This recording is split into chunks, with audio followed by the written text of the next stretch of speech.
Nonsense. It is shame on our department.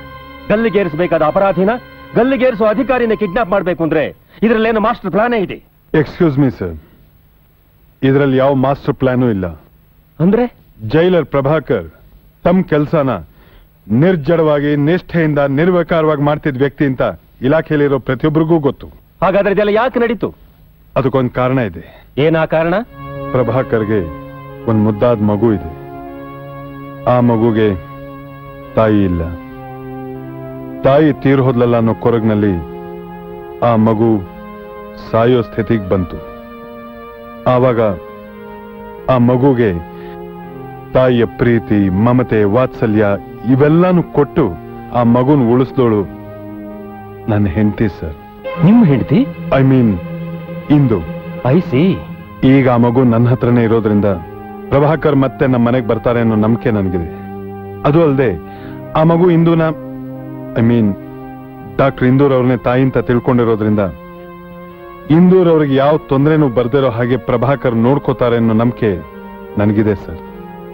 I like your promptness and boldness. ಆದ್ರೆ court ಆದೇಶದಂತೆ doctor ಇಂದಿಗೆ ಗಲ್ಲು ಶಿಕ್ಷೆ ಆಗ್ಲೇಬೇಕು.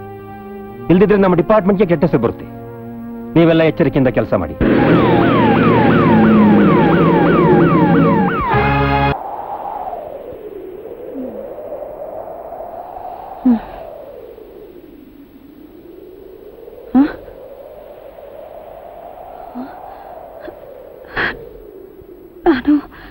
ನಾನು ಇಲ್ಲಿಗೆ ಯಾಕೆ ಬಂದೆ?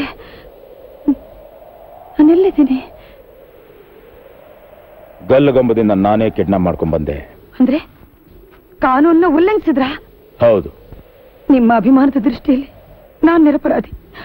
ಆದ್ರೆ ಕೋರ್ಟಿನ ದೃಷ್ಟಿಯಲ್ಲಿ ಕೋರ್ಟ್ಗೆ ಬೇಕಾಗಿರೋದು ಸಾಕ್ಷಿ. ಸುಳ್ಳು ಸಾಕ್ಷಿಯಿಂದ ಯಾರಿಗೆ ಶಿಕ್ಷೆ ಆಗೋದು ತಪ್ಪು. ನೀವು ದೊಡ್ಡ ತಪ್ಪು ಮಾಡ್ಬಿಟ್ರಿ. ನಿಮ್ಮ ಮಗಳಿಗೋಸ್ಕರ, ನಿಮ್ಮ ಸ್ವಾರ್ಥಕ್ಕೋಸ್ಕರ ನನ್ನನ್ನು ಉಳಿಸಿದ್ದೀರಿ. ನಾನು ತುಂಬಾ ನೊಂದಿದ್ದೀನಿ.